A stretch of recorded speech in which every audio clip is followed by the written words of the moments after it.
Hello students, मैं मंगलेश्वर गुप्ता। एक BCom second year और बीकॉम फर्स्ट ईयर में सब्जेक्ट है प्रिंसिपल्स ऑफ मैनेजमेंट। इस पे मैं आज आपसे बात करने वाला हूँ कि मैनेजमेंट होता क्या है और मैनेजमेंट के प्रिंसिपल्स इतने इंपॉर्टेंट क्यों हैं, ये प्रिंसिपल्स बनाए क्यों गए थे। सबसे पहले हम बात करते हैं मैनेजमेंट क्या है। दरअसल मैनेजमेंट को एक बहुत ही बड़ा क्षेत्र समझा जाता है और इसे इतना बड़ा क्षेत्र इसलिए समझा जाता है क्योंकि बिना मैनेजमेंट के, बिना प्रबंध के कोई भी कार्य यदि किया जाए तो उसमें अधिकतर लोग फेल हो जाया करते हैं या कि उन्हें उस तरह की उपलब्धि नहीं मिलती है जैसा वो उम्मीद करके चलते हैं, जैसा वो एक्सपेक्ट करके चलते हैं। अधिकतर कई बार ऐसा होता है कि हम तो बिना गोल के कभी-कभी चल देते हैं। बिना गोल मतलब कि सीधा-सीधा जो भी हमारा एक लक्ष्य होना चाहिए वो पूर्व निर्धारित नहीं होता है, प्री डिसाइडेड नहीं होता है। तो सबसे पहले तो लक्ष्य को निर्धारित करने की आवश्यकता होती है। लक्ष्य को निर्धारित करने के बाद दरअसल पूरा मैनेजमेंट का कार्य शुरू होता है। तो आइए सरल शब्दों में समझते हैं मैनेजमेंट होता क्या है। Management is nothing but the art of getting things done through the people. मतलब कोई भी ऐसा कार्य जो हम लोगों से करवाते हैं उसकी अगर हमारे पास कला है, मतलब कि हम लोगों से अपना काम निकलवा ले, उनसे अपना काम करवा ले, यही मैनेजमेंट कहलाता है। लेकिन सिर्फ इन सरल शब्दों से मैनेजमेंट को नहीं समझा जा सकता है। मैनेजमेंट को समझने के लिए इसकी एक प्रक्रिया है। अगर उस प्रक्रिया की तरफ हम चलेंगे तो आपको चीजें थोड़ा सा और बेहतर समझ में आएंगी। मैनेजमेंट में कुछ प्रक्रियाएं हैं जिनमें क्रमशः मैं आपको समझाता जाऊंगा। सबसे पहले आता है मैनेजमेंट में प्लानिंग। बिना प्लानिंग के आप कोई भी कार्य करते हैं तो आप गड़बड़ कर सकते हैं, आपसे कमियां हो सकती हैं।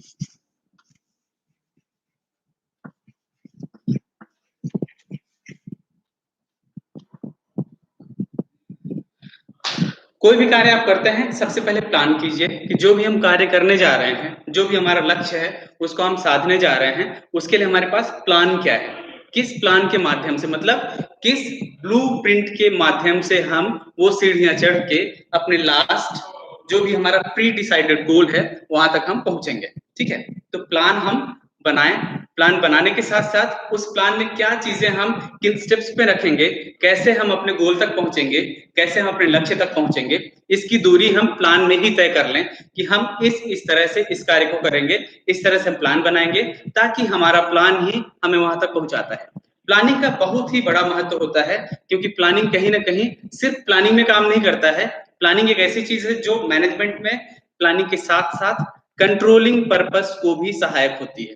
मतलब प्लान जो हमारा है सिर्फ एक कार्य की सिर्फ एक छोटी सी प्रक्रिया नहीं है, बल्कि हमारे पूरे गोल को साधने के लिए, पूरे हमारे जो भी हमारा प्री डिसाइडेड गोल है उसको पाने के लिए प्लान हमारा स्टार्ट टू एंड काम करता है।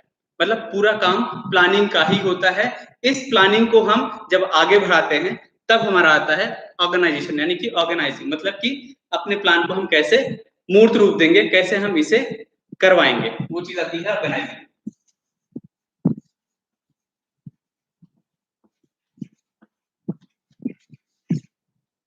ऑर्गेनाइजिंग का सीधा सा मतलब हो गया जो भी हमारा प्लान है उसको हम कैसे इंप्लीमेंट करेंगे, कैसे उस प्लान को हम रियल करेंगे। प्लानिंग मीन्स जो हम एज्यूम करके चल रहे हैं हमारी प्लानिंग हो गई, कैसे हम उसको रियल करेंगे, कैसे हम उसको मूर्त रूप देंगे, कैसे हम उसको धरातल पे उतारेंगे, ये हमारी होती है ऑर्गेनाइजिंग। ऑर्गेनाइजिंग में बहुत सारी चीजें आती हैं कि हमें ह्यूमन बीइंग मतलब कि मेन से कैसे काम लेना है। ठीक है, ह्यूमन बीइंग के अलावा हमारा मनी जो है उसका हमें यूटिलाइजेशन कैसे करना है। जो भी रिसोर्सेस होते हैं हमारे बिजनेस के या कि जो भी हमारे रिसोर्सेस होते हैं किसी भी काम को करने के लिए, उस काम को पूरा करने के लिए, गोल को साधने के लिए, उन रिसोर्सेस को कैसे हम इंप्लीमेंट करेंगे, उन रिसोर्सेस को हम कैसे यूटिलाइज करेंगे, ये सारी चीजें आती हैं ऑर्गेनाइजिंग में।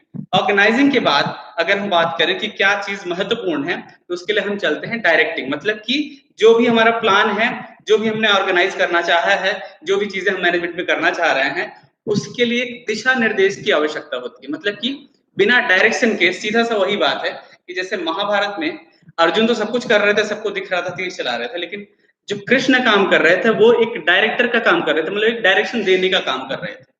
तो बिना डायरेक्शन के कोई भी कार्य सफल नहीं हो पाता है, या कि जो भी हमारा स्टिपुलेटेड टाइम होता है उस टाइम लिमिट में हम अपने कार्य को समाप्त नहीं कर पाते हैं। इन सारी चीजों को ध्यान में रखने के लिए, इन सारी चीजों को बेहतर करने के लिए हमें डायरेक्शन की जरूरत होती है। जो तीसरी एक प्रक्रिया है महत्वपूर्ण वो है डायरेक्टिंग।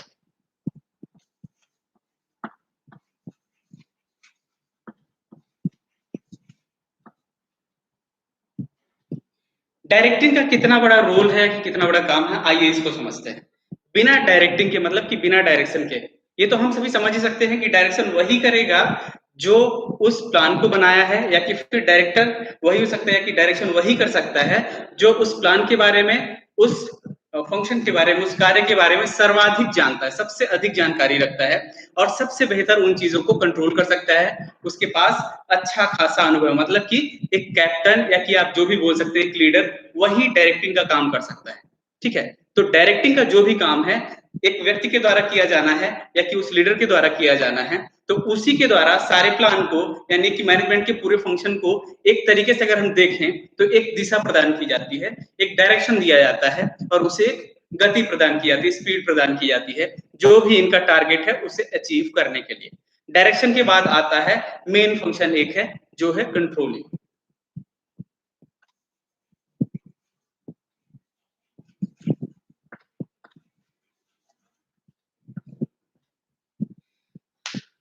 हमेशा से कहा गया है जिस चीज को हम कंट्रोल नहीं कर सकते हैं वो चीज भले ही कितनी ही उम्दा हो, कितनी ही बेहतर हो, बर्बाद हो जाया करती है।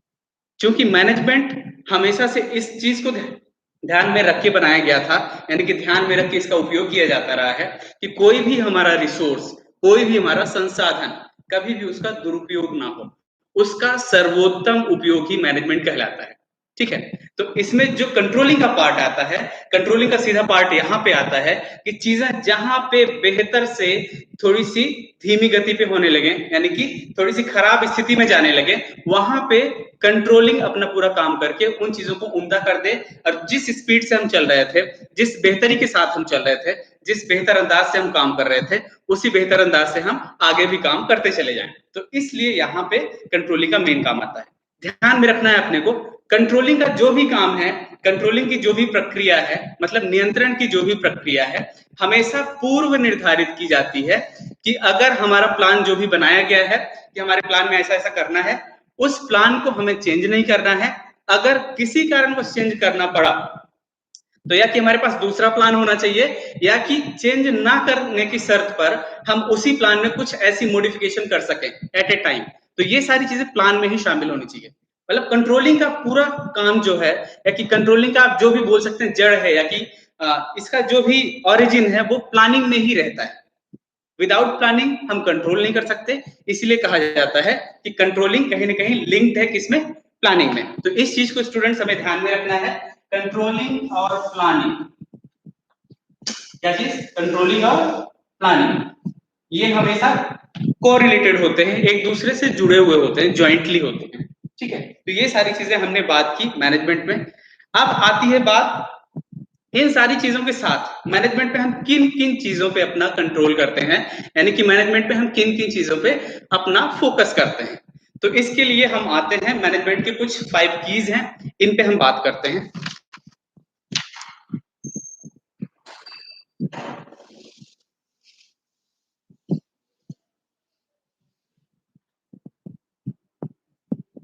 पहला है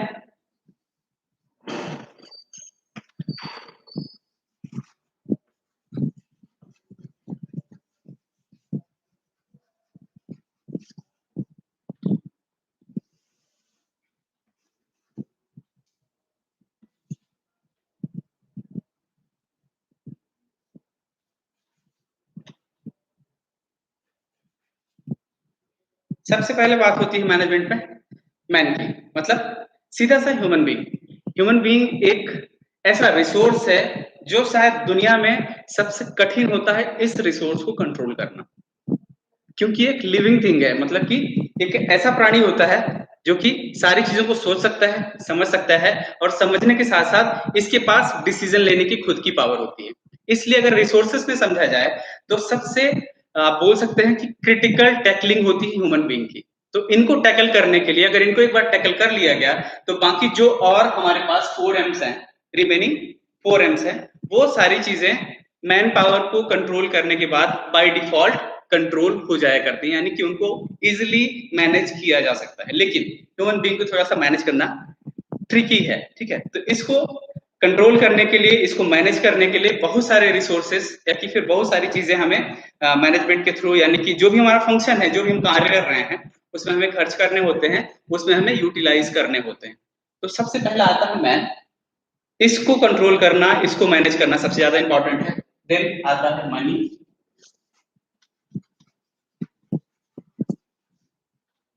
मनी सीधा सीधा मैनेजमेंट हम कर रहे हैं, पहला ह्यूमन बीइंग, देन मनी। जो भी हमारे पास पैसा रहेगा उसी के आधार पर हम किसी भी चीज को बेहतर कर सकते हैं।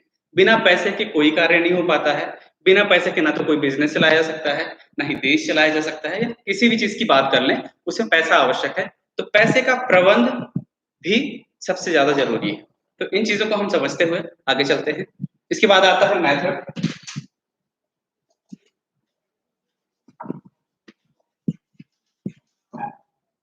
जो भी हम अपना प्रोजेक्ट या कि जो भी हम अपना फंक्शन करने जा रहे हैं उसमें हमने मैन को कंट्रोल कर लिया, हमने मनी को मैनेज कर लिया, देन आता है मेथड।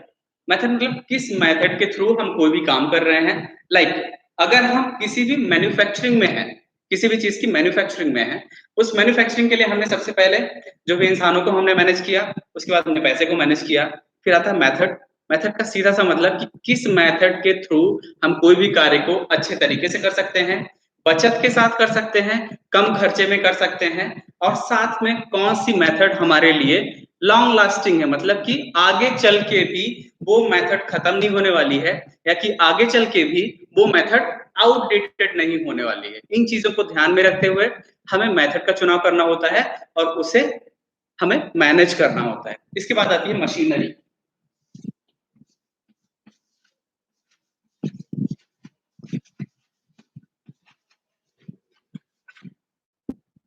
मशीनरी सीधा सीधा अगर हम मैन्युफैक्चरिंग में हैं या कि हम कुछ भी निर्मित कर रहे हैं, उसमें हमें मशीनरी का बहुत बड़ा योगदान लेना होता है। बिना मशीनरी के हम कोई भी चीज अच्छे से उत्पादित नहीं कर सकते हैं। तो उत्पादन के विभिन्न साधनों में से मशीनरी एक बेशकीमती साधन है, और इसको मैनेज करना, इस रिसोर्स को मैनेज करना बहुत ही महत्वपूर्ण होता है। क्योंकि इस रिसोर्स को अगर हम मैनेज नहीं करते हैं, एक टाइम के बाद कई मशीनरियां ऐसी होती हैं कि एक टाइम के बाद आउटडेटेड हो जाती है। तो इन्हें, उन चीजों को बचाने के लिए डिप्रिसिएशन हो गया, या कि बहुत सारी ऐसी चीजें हैं, बहुत सारी ऐसी विधियां हैं जिनके माध्यम से हम इन्हें मैनेज कर सकते हैं। इसके बाद आता है लास्ट में मटेरियल।